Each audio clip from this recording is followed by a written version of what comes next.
जमुना जी की अभी अभी नींद लगी ही थी कि बहू ममता उनके कमरे में आ गई और उन्हें झकझोरते हुए बोली, लो अम्मा जी, बात कर लो। जमुना जी ने आंखें खोलकर देखा तो ममता हाथ में फ़ोन लिए खड़ी हुई थी। उसे इस तरह देखकर जमुना जी ने पूछा, किसका फ़ोन है बहू?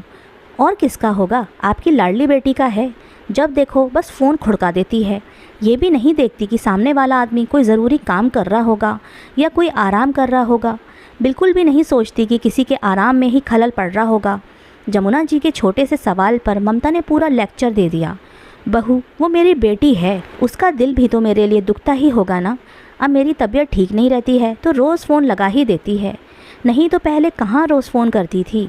हाँ, हम तो आपको बड़ा दुख में रखते हैं जो उसका दिल आपके लिए दुखता है, चिड़चिड़ाती हुई ममता ने कहा और आखिर फ़ोन उन्हें पकड़ाकर वहीं पास में खड़ी हो गई।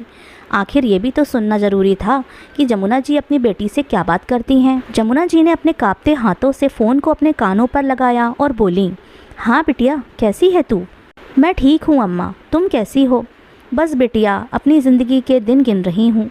अब तो शरीर भी साथ नहीं देता, बस भगवान उठा ले अब तो। अरे ना अम्मा, अभी तो बहुत लंबी उम्र है तुम्हारी, अभी तो पोते पोती नाती नातिनों की शादी देखना बाकी है। अब तो ना लगे है बिटिया कि तब तक ज़िंदगी जी पाऊँगी। बस तुम लोगों को भगवान सारी खुशी दे और हमेशा अपना आशीर्वाद बनाए रखे। कहते कहते अम्मा को खांसी चलने लग गई। ममता ने अम्मा के हाथ से फ़ोन लेकर काट दिया और अम्मा को पानी का गिलास पकड़ाकर वापस रसोई में चली गई।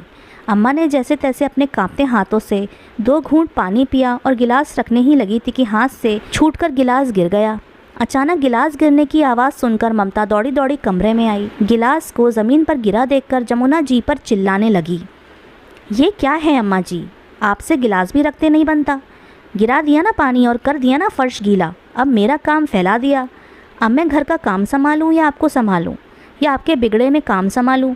बहू, हाथ कांप रहे हैं इसलिए गिलास गिर गया। हाँ हाँ, सब समझती हूँ मैं। फ़ोन पकड़कर बेटी से तो बात कर लेती हो आप, तब तो आपके हाथ बिल्कुल नहीं कांपते, पर जहाँ मेरा काम फैलाना हो वहाँ आपके हाथ कांपने लग जाते हैं।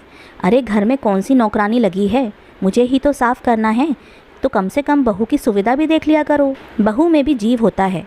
बड़बड़ाती हुई ममता बाहर गई और एक कपड़ा लेकर कमरे में आई और फर्श पर पोछा लगाने लगी। पोछा लगाकर खड़ी हुई और जमुना जी की तरफ देखकर बोली, अब सो जाइए आप।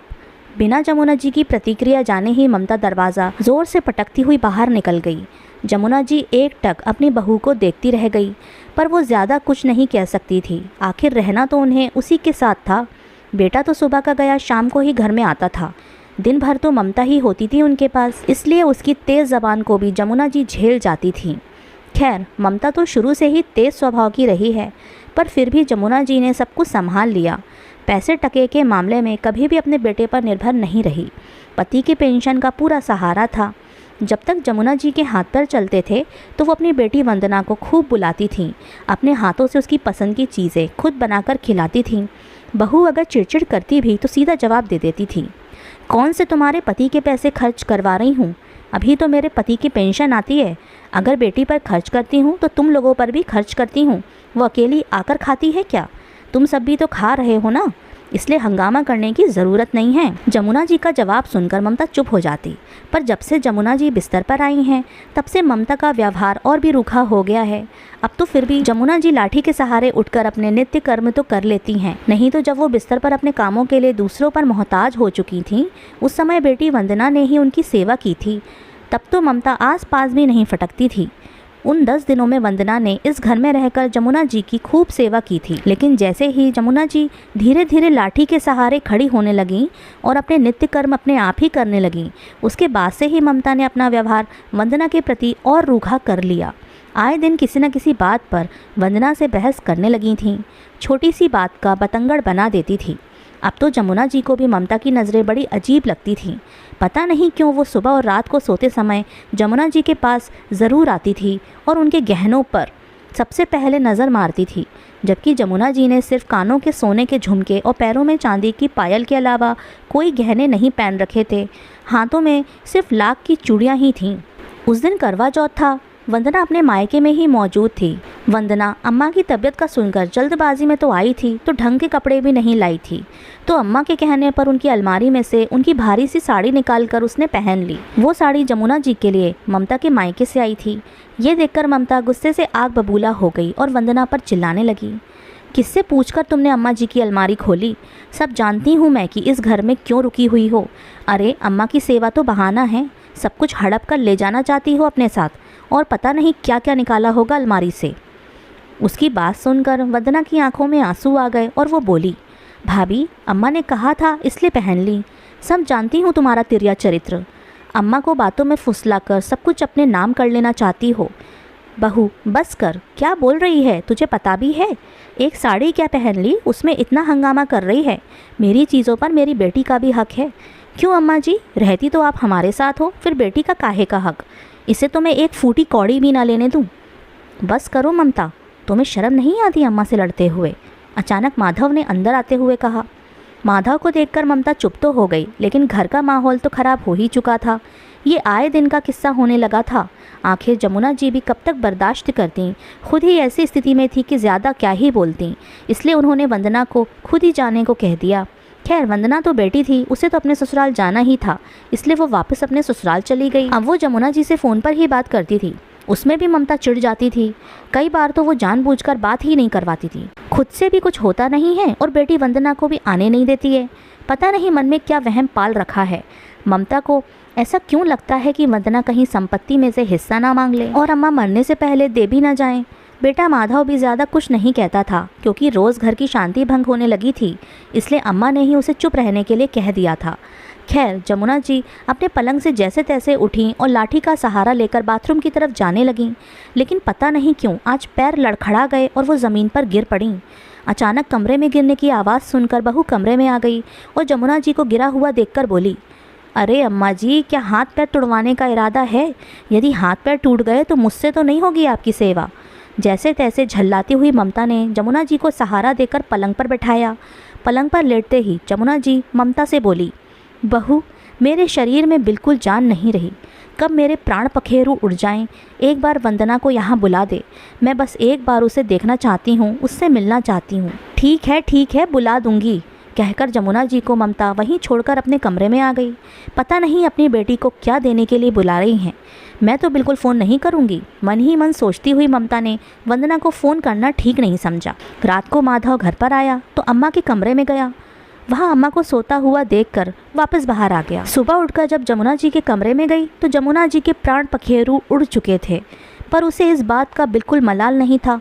उसने जमुना जी के कहने के बावजूद भी वंदना को नहीं बुलाया, बल्कि बिना वक्त गंवाए वो फटाफट अम्मा के शरीर पर से गहने निकालने लगी। लेकिन तब तक माधव भी उठकर आ गया। उसे अम्मा के शरीर पर से गहने उतारते देखकर माधव बोला, क्या कर रही हो तुम? अम्मा के गहने क्यों उतार रही हो? तुम्हें पता है ना अम्मा को गहने पहनकर रखना बहुत पसंद है। अरे अब काहे की पसंद, अम्मा तो गईं। अचानक ममता के कहने पर माधव फटाफट अम्मा के पास गया और उनके शरीर को छूकर देखा।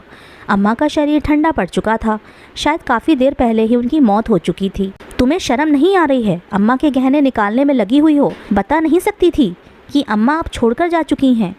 अरे अम्मा तो जा चुकी हैं, कहीं गहने भी ना चले जाएं, इसलिए निकाल रही हूँ। अभी लोग आ जाएंगे तो सबसे पहले गहने ही हटाएंगे।